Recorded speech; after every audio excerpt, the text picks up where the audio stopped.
Hello and good evening, viewers. It's 9 p.m. time for the news on Sansad TV. I am Bhawna Nayar. First up, the top 5 headlines we are tracking this evening. Varanasi court upholds suits challenging Gyanvapi mosque title. Dismisses the challenge by the Masjid committee. Says civil suits are maintainable. Prime Minister Modi inaugurates World Dairy Summit. Says Indian scientists have prepared an indigenous vaccine for lumpy skin disease among cattle. NIA carries out raids at 50 locations in North India against organized terror gangs. Cases linked to narco-terrorism, smuggling of arms, inter-gang rivalry and other illegal activities. Industrial production up by 2.4% in July. Retail inflation rose by 7% in August. And Team India announced for T20 World Cup fast bowlers Jasprit Bumrah and Harshal Patel back in team. Competitions in Australia starts from 16th October.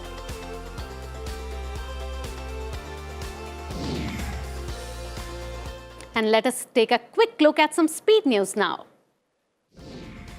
Prime Minister Modi to attend two-day SCO summit in Samarkand, Uzbekistan on September 15th.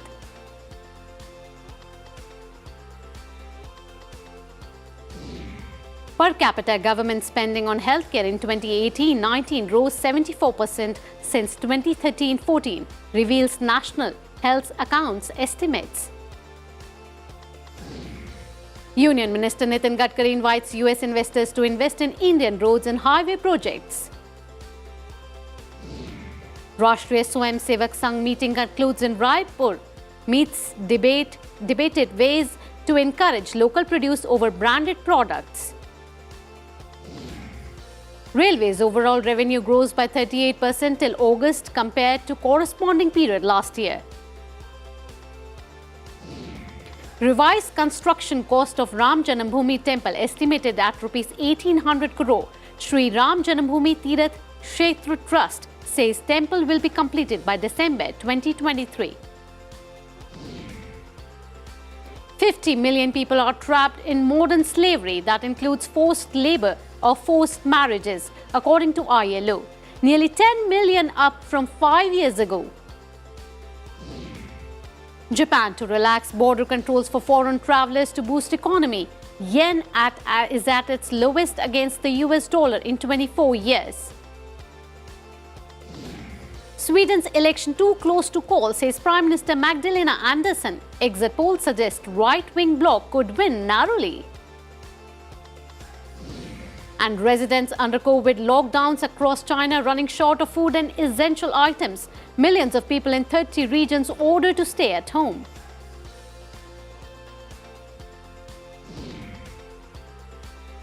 And tonight's top story. Prime Minister Narendra Modi said that India is building the largest database of dairy animals and every animal associated with the dairy sector is being tagged.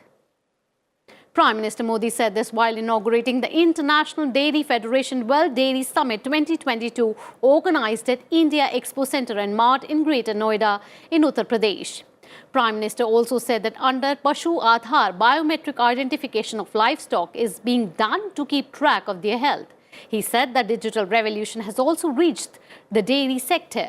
He said that India has become the largest producer of dairy products in the world due to the collective efforts of small-scale dairy farmers.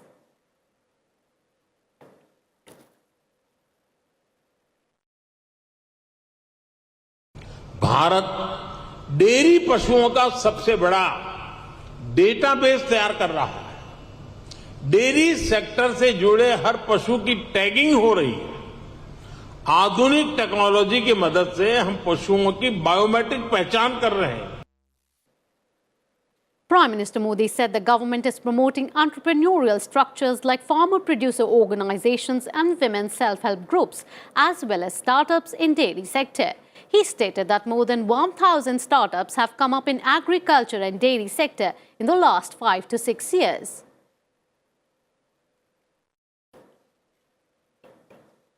आज हमारा focus देश में एक संतुलित dairy ecosystem के निर्माण पर है। एक ऐसा इकोसिस्टम जिसमें हमारा ध्यान दूध और उससे जुड़े उत्पादों की क्वालिटी पर तो है ही, बल्कि दूसरी चुनौतियों के समाधान पर भी है। Moving on, an indigenous vaccine has been developed for lumpy skin disease, Prime Minister Narendra Modi has said. Prime Minister Modi inaugurated the International Dairy Federation World Dairy Summit 2022 in Greater Noida. He said that centre and state governments are trying to control the spread of lumpy skin disease in livestock, which has led to the loss of cattle in different parts of the country. He said the government is committed to 100% vaccination of livestock by 2025 for foot and mouth disease. हमारे वैज्ञानिकों ने lumpy skin disease की स्वदेशी vaccine भी तैयार कर ली है। Vaccination के अलावा जांच में तेजी लाकर पशुओं की आवाजाही पर नियंत्रण रखकर उस बीमारी को काबू करने की कोशिश की जा रही है। Prime Minister Modi also viewed the exhibition at the Indian Expo Centre and Mart.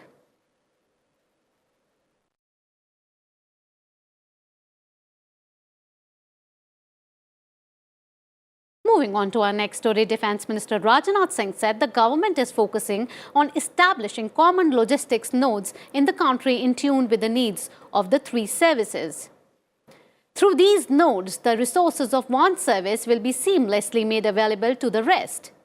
Addressing a seminar on army logistics in Delhi, Rajnath Singh said the government is committed to creating a robust, secure and self-reliant logistics systems to effectively deal with future security challenges. The Defence Minister also called for civil-military fusion to further strengthen the logistics system. Defence sector में भी logistics की भूमिका अत्यंत महत्वपूर्ण है। पिछले 3 वर्षों में रक्षा मंत्रालय में जो पॉलिसी चेंजेज हुए हैं, उसमें तीनों सेनाओं के बीच ज्वाइंटनेस एक प्रमुख आयाम है।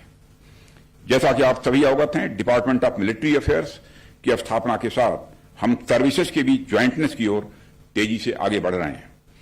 ज्वाइंटनेस के चलते जिन क्षेत्रों में सबसे अधिक फायदा हुआ है, लॉजिस्टिक्स उनमें से एक है। Lok Sabha Speaker Om Birla inaugurated the National Defence MSME Conclave in Kota in Rajasthan. Addressing the conclave, he said that efforts are being made to increase the capacity and productivity of MSMEs through Atmanirbhar Bharat in order to boost the defence sector. He stated that the defence sector is full of possibilities and the conclave will be instrumental in guiding the MSME startups in Rajasthan. He also said that the government has made several reforms to strengthen the defence sector.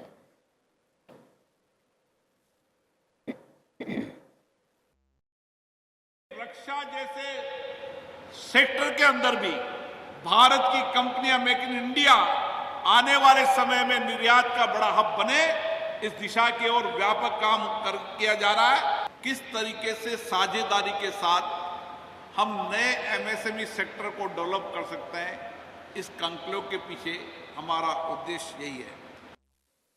External Affairs Minister S. Jaishankar asserted that India has a powerful case to be a permanent member of the UN Security Council.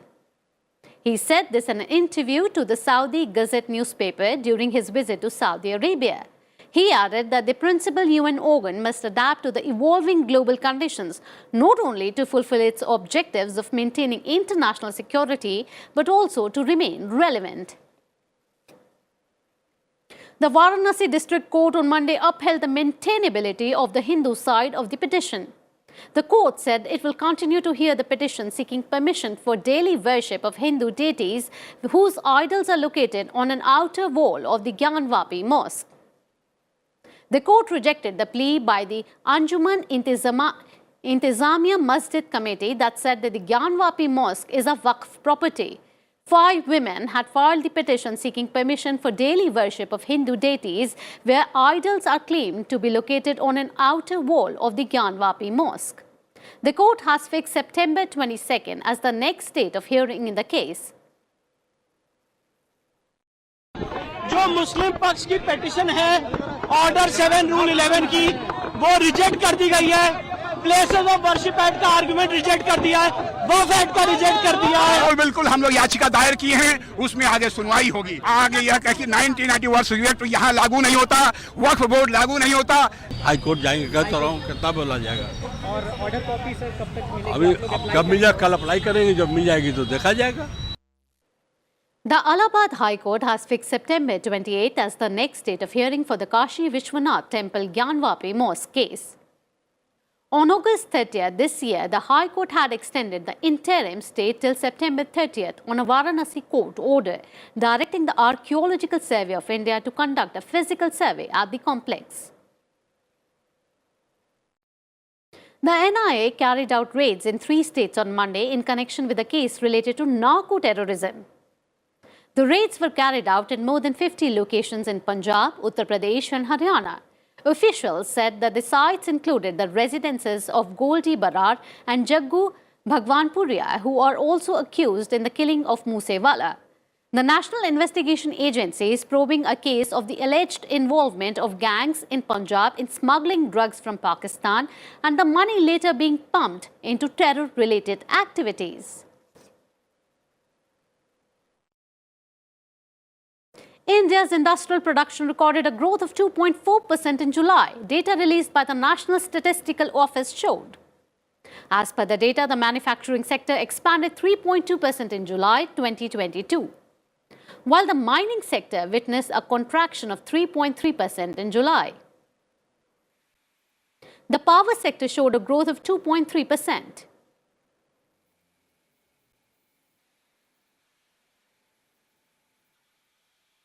Meanwhile, India's retail inflation surged to 7% in the month of August, up from 6.7% in July 2022. The number has remained above RBI's tolerance band of 2 to 6% for the 8th consecutive month. Food inflation in August 2022 was recorded at 7.62%, as against 6.75% in the preceding month.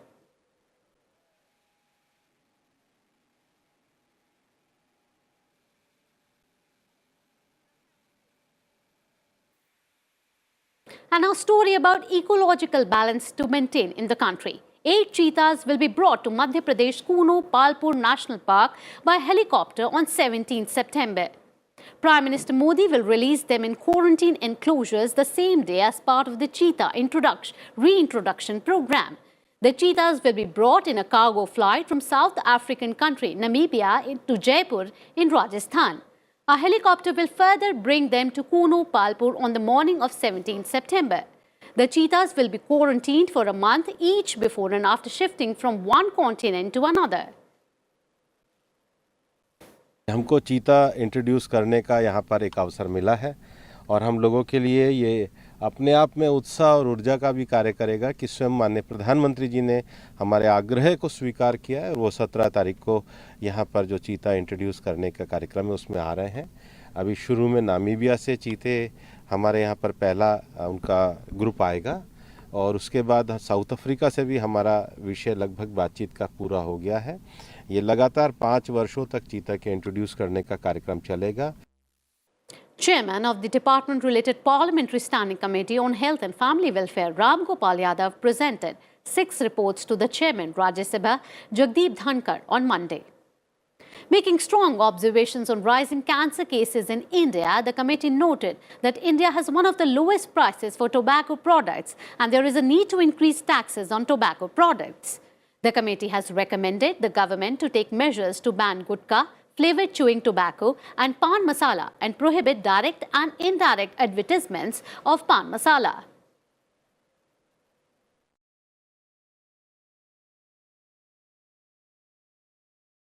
लोगों ने recommend किया है कि पान मसाला पर और गुटखा पर पाबंदी लगनी चाहिए और तंबाकू को लेकर जो सरकार ने पहले कानून बनाया था उसको स्ट्रिक्टली लागू किया जाना चाहिए और इसको सस्ता करने के लिए अच्छा दूसरे इसकी जानकारी अगर जल्दी हो जाए तो लोग ठीक हो सकते हैं। स्क्रीनिंग के लिए इसकी जांच के लिए जगह जगह व्यवस्था गवर्नमेंट को करनी चाहिए कैंसर की। The Hindi Pakhwada program organized by the Lok Sabha Secretariat was inaugurated today. The program was inaugurated by Additional Secretary in the Lok Sabha Secretariat, Prasanjit Singh, in the main committee room in the Parliament House Annex. On the occasion, he stressed on promotion of Hindi. Citing Germany's example, Singh said that the country has made Sanskrit mandatory for students of nuclear physics. Hindi Pakhwada will start from 12th September and will continue till 21st September. NASA में भी संस्कृत भाषा का प्रयोग होता है, बहुत सालों से प्रयोग होता है। जर्मनी में अगर आप न्यूक्लियर फिजिक्स पढ़ना चाहते हैं तो आपको संस्कृत भाषा का ज्ञान होना आवश्यक है। इसलिए इस टाइप के आयोजन हम लोग को करना पड़ता है, जहाँ पे हमको याद दिलाना पड़ता है कि भाषा जो है, राष्ट्रभाषा जो है, उसका कितना महत्व है। And now let's take a look at more news from across the nation. External Affairs Minister Isha on Sunday held a meeting with Saudi Crown Prince Mohammed bin Salman Al Saud as bilateral ties remained in focus. India's ties with Saudi Arabia have strengthened considerably over the past few years, including in political, security, energy, trade, investment, health, food security, cultural and defense fields. French Foreign Minister Catherine Colonna will to visit India from September 14 to 15. This is his first official visit to India and also her first bilateral visit to Asia. During her stay in New Delhi, Colonna will hold talks with External Affairs Minister S. Jaishankar on September 14th on bilateral, regional and international issues of mutual interest. Former Tripura Chief Minister Biplab Kumar Deb on Monday filed his nomination as a BJP candidate for the September 22nd by-poll to the lone Rajya Sabha seat from the northeastern state. Deb is contesting for the Rajya Sabha seat vacated by Manik Saha, who replaced him as the Chief Minister of Tripura. The Delhi High Court has ordered St. Stephen's College to issue a fresh prospectus giving 100% weightage to Common University entrance test score for admission to students belonging to non-minority category applying to undergraduate courses. The college has accorded 85% weightage to CUET scores and 15% to interviews for all candidates, a stand strongly opposed by DU. Union Home Ministry recommends CBI probe in death of Sonali Fogart. The move came after Goa Chief Minister Pramod Sawant wrote to Home Minister Amit Shah requesting a probe by Central Bureau of Investigation.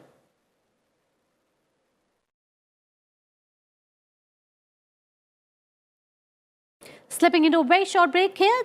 Stay tuned for more updates. We'll be back after a short break.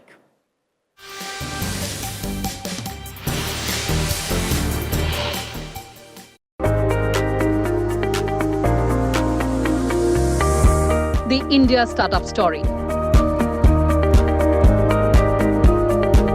Powerful ideas. Dynamic solutions. Innovation, enterprise. Its success and challenges.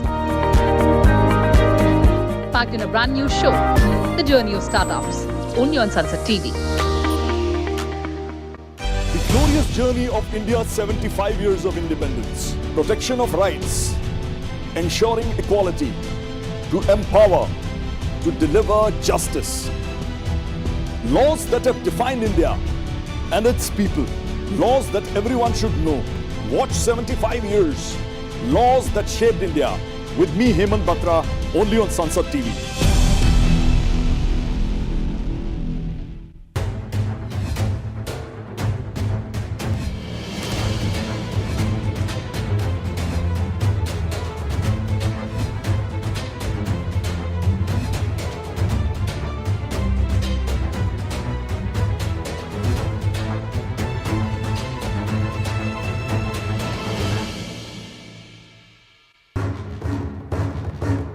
एक पद, एक संस्था, संघीय व्यवस्था का महत्वपूर्ण आधार। क्या है शक्तियां, क्या है सीमाएं, जानेंगे संविधान सभा से लेकर अब तक का इतिहास। देखिए प्रदेश के संवैधानिक प्रधान पर विशेष श्रृंखला राज्यपाल, सिर्फ संसद टीवी पर।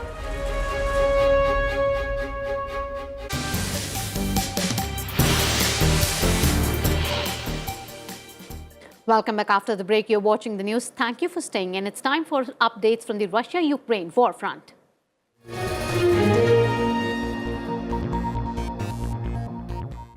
Ukraine said that the country's forces have recaptured more than 20 towns and villages in the past 24 hours during the eastern counter-offensive. According to Kiev, Ukraine's forces have retaken more than 3,000 square kilometers of territory in the country's east this month. It also said that the stabilization measures were being carried out in the newly retaken settlements. Russia acknowledged the military developments by saying it was regrouping. Ukrainian troops on Sunday successfully pressed their swift counter-offensive in the northeastern part of the country as the war marked its 200th day. A video released by the Ukrainian armed forces showed soldiers posing with the Ukrainian flag in Hoptivka town in Kharkiv. Kyiv's action to reclaim Russia-occupied areas in Kharkiv forced Moscow to withdraw its troops to prevent them from being surrounded. Ukrainian soldiers also filmed themselves raising their country's flag in areas of northeastern Kharkiv region, which had been occupied by Russia. Flames lit up the night sky at a power station on the western outskirts of Kharkiv on Sunday after it was hit in a strike. Ukrainian officials said Kharkiv TEC-5, the country's second biggest heat and power plant, was hit, causing widespread blackouts in Kharkiv and Donetsk region. At least one person was killed at the plant, according to head of the Kharkiv regional administration. Russian Foreign Minister Sergei Lavrov claimed on Monday that Russia was not against negotiations regarding Ukraine. However, he added that the longer they took, the more difficult it is going to be to agree on anything. Lavrov said that Russia's stance was expressed by Vladimir Putin a few weeks ago at an event where he said that Russia is not against negotiations. Ukrainian President Volodymyr Zelensky visited the residence of UK ambassador to Ukraine to pay tribute to Queen Elizabeth. He, as well as members of his staff, signed a book of condolence. He wrote that all Ukrainians shared this great loss with Britain.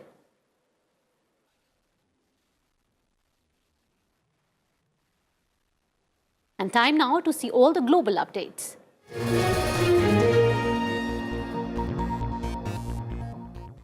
India on Monday voiced concern over the lack of measurable progress by Sri Lanka on its commitments of a political solution to the ethnic issue. Indra Mani Pandey, permanent representative of India to the United Nations in Geneva, presented India's side in the ongoing discussion on Sri Lanka. Speaking at a meeting of the United Nations Human Rights Council, Pandey said the 13th Amendment to the Constitution of Sri Lanka promised states to form local governments and empower them by holding elections, but they haven't been completed yet. He said that India has always believed that Sri Lanka should give equal status to all its people, and especially Sri Lankan Tamils should politically resolve internal issues under a united Sri Lanka with equal and respect to Sri Lankan Tamils. Sweden's election was too close to call on Sunday night. Prime Minister Magdalena Andersson said exit poll at first predicted victory for the incumbent left-wing coalition, but results later suggested the right-wing bloc could narrowly win. Crime and integration of communities were the major issues in the campaign, and the far-right Sweden Democrats look set to become the second largest party. It could take until Wednesday for all votes to be counted. Let's take a look at this report. Sweden's right bloc inched into the narrowest of leads with around 90% of votes counted after Sunday's general election. The results are pointing to a new government after 8 years of Social Democrat rule. Early on Monday, figures showed the moderates, Sweden Democrats, Christian Democrats and Liberals have won 176 seats in the 349-seat parliament against 173 for the centre-left. In further evidence of a shift to the right, the anti-immigration Sweden Democrats are set to overtake the moderates as Sweden's second biggest party and the biggest in the opposition, a historic shift in a country that has long prided itself on tolerance and openness. Nonetheless, moderate leader Ulf Kristersson is likely to be the right's candidate for Prime Minister. With overseas and some postal votes yet to be counted and the margin between the two blocs wafer thin, results could still change. Social Democrat Prime Minister Magdalena Andersson did not concede defeat on election night, saying the results were too close to call. The election authority said a preliminary result would be available at Wednesday at the earliest. Bureau Report, Sansad TV. US President Joe Biden on Sunday paid tribute to the victims of the 9/11 terror attack by Al-Qaeda terrorists. He was taking part in a remembrance event at the Pentagon and delivered remarks to honor those killed. Here's a report.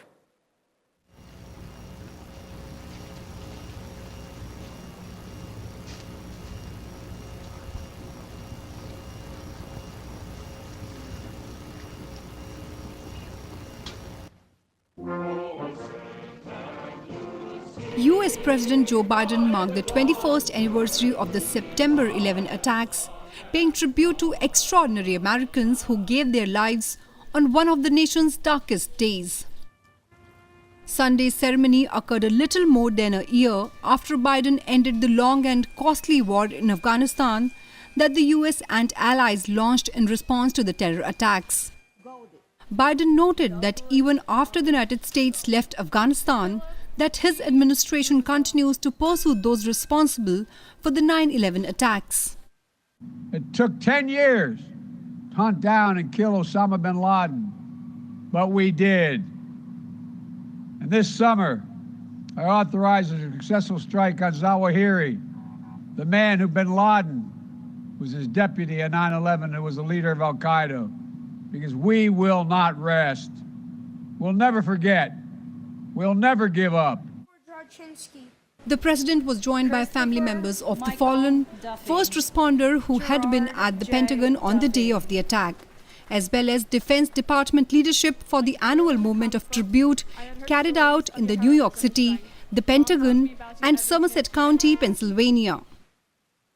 In ending the Afghanistan war, the Democratic president followed through a campaign pledge to bring home US troops from the country's longest conflict.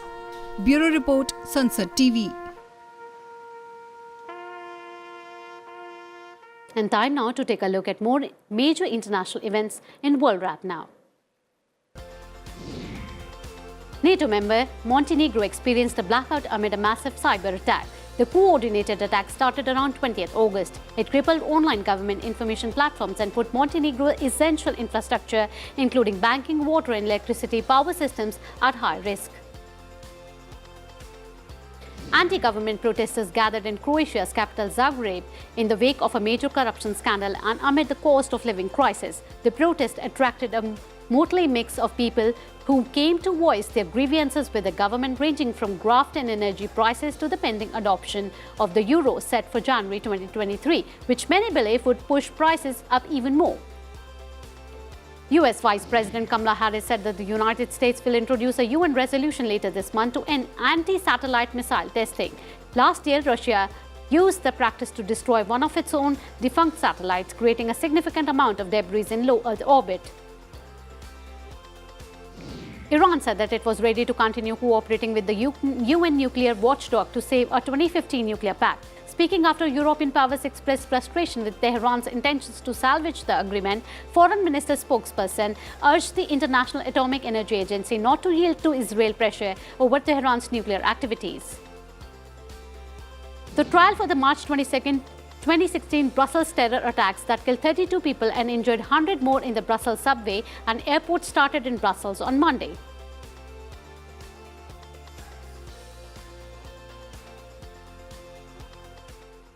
And now all the updates from the sector of sport. India squads for the upcoming ICC Men's T20 World Cup in Australia and for the T20I series against Australia and South Africa at home announced. Bhawna and Harshal Patel named in 15-man squad for T20 World Cup. The soon Shanaka's unheralded bunch of Sri Lankans crushed Pakistan by 23 runs to win their 6th Asia Cup title in Dubai on Sunday. Lanka fought from a precarious 58 for 5 to post 170 for 6 batting first. Pakistan in reply were bowled out for 147. England won the third and final test against South Africa by 9 wickets to win the 3-test series 2-1. Needing only 130 in their second innings, English opener Jack Crowley remained not out on 69, taking England home with ease. Spanish teenager Carlos Alcaraz defeated Norway's Casper Ruud 6-4, 2-6, 7-6, 6-3 to win the US Open Grand Slam title. Alcaraz became the youngest man to ascend to the world #1 ranking. Red Bull's Max Verstappen wins Italian Grand Prix to close in on F1 title. Verstappen is now 116 points ahead of Ferrari's Charles Leclerc in the drivers' standings after the win in Monza. And that's all we have in today's Bulletin, the news. Keep watching Sansad TV for more updates. Good night. Namaskar.